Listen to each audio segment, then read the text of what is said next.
जय हिंद। आज हम लोग डिस्कस करेंगे इंटरनेशनल डेडलाइन को।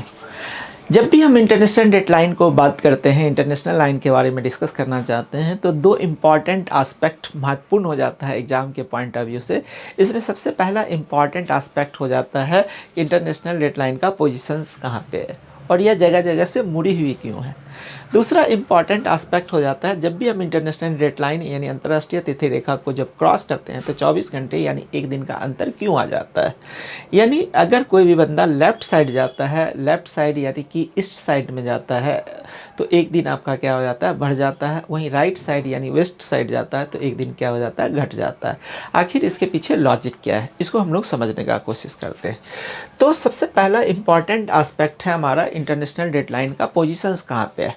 तो इंटरनेशनल डेडलाइन का जो पोजीशंस है, अगर हम बात करें इंटरनेशनल डेडलाइन के पोजीशंस का, तो इंटरनेशनल डेडलाइन जो है वो हमारा क्या है, प्रशांत महासागर में है, पैसिफिक ओशंस में है। यानी कि हमारा कहाँ पे, प्रशांत महासागर में इसकी स्थिति है। यह देख रहे हैं, यह आपका इंटरनेशनल डेडलाइन है और यह जगह जगह से आपको क्या दिख रहा है, मुड़ा हुआ दिख रहा है। तो जब भी आप इंटरनेशनल डेडलाइन का बात करते हैं तो इसका सबसे पहला इंपॉर्टेंट चीज़ क्या होता है, इसका लोकेशंस कहाँ पे है। तो इसका लोकेशंस कहाँ पे, हमारा पैसिफिक ओशंस में है यानी प्रशांत महासागर में है। दूसरी ओर हम देखते हैं यह जगह जगह से मुड़ी हुई क्यों है। अगर हम बात करें 180 डिग्री का, अगर बात करते हैं 180 डिग्री आप स्ट्रेट फॉरवर्डिंग लेते हैं तो आप ऐसे आता है एक्चुअल में, लेकिन आप देख रहे हैं कि ये मोड़ा गया है। तो मुड़ने का जो सबसे बड़ा कारण क्या है कि अगर आप उसको अगर नहीं मोड़ेंगे तो साइबेरिया से के जो है, साइबेरिया में हम देखते हैं कि साइबेरिया के पास इसको मोड़ा गया है। अगर यह इसको नहीं मोड़ा जाता तो ये क्या हो जाता है, साइबेरिया में ही दो अलग अलग दिनों को देखने के लिए मिलता, जिससे बहुत सारी प्रॉब्लम्स क्रिएट हो जाती है। तो इस डिफरेंस को क्रिएट करने के लिए यानी इस प्रॉब्लम्स को सॉर्ट आउट करने के लिए एक्चुअल में इंटरनेशनल डेडलाइन को बेरिंग सी के पास क्या कर दिया गया, मोड़ दिया गया है। तो सबसे इम्पॉर्टेंट चीज़ क्या है कि अगर आप इंटरनेशनल डेडलाइन को अगर नहीं मोड़ेंगे तो इससे क्या होगा कि चूँकि स्थलखंड जो स्थलखंडीय पार्ट्स जो है वहाँ पे एक ही जगह पे 2 दिन का अंतर दिखेगा, 2 अलग अलग दिन दिखेगा एक्चुअल में आपको। क्रिस्टल क्लियर है। तो दिन में अंतर ना आ जाए एक ही देश के अंदर, इसी को मेंटेन रखने के लिए यानी अंतर ना आ जाए, इसका मतलब है दिन में समानता रखने के लिए ही इंटरनेशनल डेडलाइन को जगह जगह पे क्या किया गया है, मोड़ा गया है। अब हम दूसरा कॉन्सेप्ट को देखते हैं कि इंटरनेशनल डेडलाइन को जब हम क्रॉस करते हैं तो हमारा एक दिन बढ़ता और घटता क्यों है। तो इसके बारे में सबसे पहले और महत्वपूर्ण चीज़ ये आपको समझ में आना चाहिए कि जैसे हम देखते हैं कि ये हमारा ग्लोब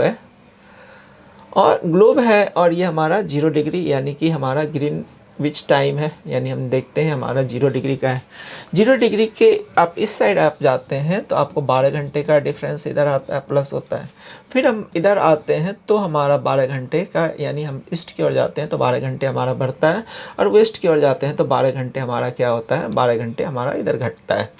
यानी अगर हम बात करें तो ईस्ट से वेस्ट में टोटल हमारा 24 घंटे का क्या आ जाता है, डिफरेंस आ जाता है। 24 घंटे यानी एक दिन का क्या आता है, अंतर आता है।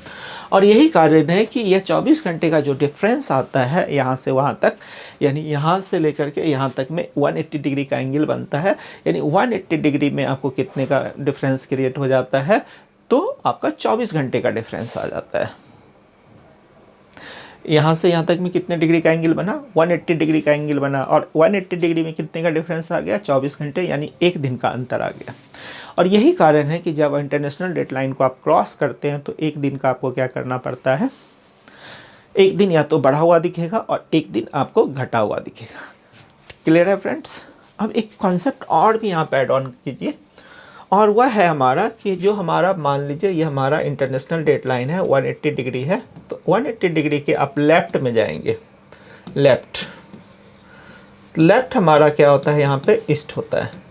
और 180 डिग्री के इंटरनेशनल डेडलाइन के वेस्ट में अगर आप जा रहे हैं यानी राइट साइड जा रहे हैं तो आपका क्या हो जाता है, यहाँ पे 24 घंटे यानी एक दिन क्या हो जाता है आपका प्लस होता है। और अगर वेस्ट की ओर जाते हैं तो 24 घंटे यानी एक दिन क्या हो जाता है आपका घटा हुआ दिखता है आपको। क्रिस्टल क्लियर, ध्यान रखिएगा। ये आपका 180 डिग्री का कॉन्सेप्ट काम करता है, ये ध्यान रखना है। वहीं अगर हम बात करते हैं, इसको भी ध्यान रखिएगा, 0 डिग्री का बात करते हैं, 0 डिग्री के ईस्ट ओर जाते हैं तो समय बढ़ता हुआ दिखता है, वेस्ट की ओर जाते हैं तो समय घटता हुआ है। दोनों में अंतर क्या है, यहाँ 0 डिग्री के राइट साइड में ईस्ट होता है और यहाँ पे 0 डिग्री के लेफ्ट साइड में वेस्ट होता है। लेकिन ये चीज़ आपको हमेशा ध्यान रखिएगा, ईस्ट की ओर जब भी आप जाएंगे, ईस्ट की ओर जब भी आप जाएंगे तो समय ऐड ऑन ही होगा, इस चीज़ को ध्यान रखिएगा। जैसे हमने आपको बताया 0 डिग्री के इधर आते हैं, लेकिन यहाँ पे 0 डिग्री के राइट साइड में ईस्ट है तो यहाँ पे प्लस हो रहा है, 0 डिग्री के लेफ्ट साइड में आपका क्या है, वेस्ट है, तो यहाँ पे माइनस हो रहा है। यहाँ पे दोनों में डिफरेंस मात्र है ईस्ट का पोजीशंस का। यहाँ पे ईस्ट राइट साइड में होता है, ये आपको पहले से पता है। लेकिन 180 डिग्री के बारे में ध्यान रखिएगा, ईस्ट जो है लेफ्ट साइड में होता है। चाहे ईस्ट लेफ्ट साइड में हो या वेस्ट साइड में हो, जैसे कि हम 0 डिग्री में ईस्ट हमारा राइट साइड में है तो यहाँ प्लस हो रहा है, यहाँ पे 180 डिग्री ईस्ट जो है लेफ्ट साइड में है तो यहाँ प्लस हो रहा है। यानी ईस्ट जहाँ पर भी होगा वहाँ पे समय ऐड ऑन होगा, क्रिस्टल क्लियर है। यानी 0 डिग्री के राइट साइड में ईस्ट है हमारा और 180 डिग्री के लेफ्ट साइड में ईस्ट है हमारा। यानी कहने का मतलब है आपके माइंड में क्रिस्टल क्लियर रहना चाहिए, चाहे ईस्ट की ओर जब भी आप जाएंगे समय आपका क्या होगा, ऐड ऑन ही होगा, समय हमारा बढ़ेगा ही बढ़ेगा। तो बेसिक कॉन्सेप्ट यही था हमारा बेसिकली कि इंटरनेशनल डेडलाइन कहाँ पे है, इंटरनेशनल डेडलाइन का पोजीशंस कहाँ पे है, तो जगह जगह मुड़ा हुआ क्या है। तो सिंपल सा था, इंटरनेशनल डेडलाइन जो है इसका पोजीशंस पैसिफिक सी में है, बेरिंग सी के पास जो है इसको कर्व दिया गया है, मोड़ा गया है, और भी जगह जगह पे इसको क्या किया गया, मोड़ने का प्रयास किया गया है, ताकि एक ही लैंड मास में अलग अलग डे का डिफरेंस क्रिएट ना हो पाए। दूसरा हमने देखा, जैसे ही 180 डिग्री का आप डिफरेंस देखते हैं यानी 24 घंटे का डिफरेंस आ जाता है, यानी एक दिन का डिफरेंस होता ही होता है, क्योंकि 12 घंटे इधर 12 घंटे इधर 0 डिग्री के, यानी टोटल 24 घंटे का यानी एक दिन का डिफरेंस आता है। इसलिए जैसे ही आप इंटरनेशनल डेडलाइन यानी 180 डिग्री को क्रॉस करते हैं तो 24 घंटे आपको बढ़ता हुआ दिखेगा या 24 घंटे घटता हुआ दिखेगा। ये ध्यान में रखने का बात है। 180 डिग्री यानी इंटरनेशनल डेडलाइन के लेफ़्ट साइड में ईस्ट है, इसलिए जब आप लेफ़्ट साइड की ओर जाते हैं तो एक दिन आपको बढ़ता दिखेगा, वेस्ट साइड की ओर जाते हैं तो आपका एक दिन क्या होता है, घटता हुआ दिखेगा। तो फ्रेंड्स, बहुत ही सिंपल तरीके से आप देख पा रहे हैं कि इंटरनेशनल डेडलाइन क्या है, इसका पोजीशंस क्या है, एक दिन की बढ़ोतरी या कमी क्यों होती है। लेफ़्ट साइड यानी ईस्ट साइड की ओर जाते हैं तो एक दिन बढ़ता हुआ दिखता है, राइट साइड यानी वेस्ट साइड जाते हैं तो एक दिन आपको घटता हुआ दिखता है। तो नेक्स्ट वीडियो में हम लोग इस पे यूपीएससी का, पीसीएस का जो भी क्वेश्चंस आया होगा इंटरनेशनल डेडलाइन पे उसको लाएंगे और उस पे हम लोग उसको डिस्कस करेंगे और इस कॉन्सेप्ट को वहाँ पे क्या करेंगे, अप्लाई करेंगे। ज़्यादा से ज़्यादा वीडियो को लाइक कीजिए, शेयर कीजिए और सब्सक्राइब कीजिए। Thank you so much.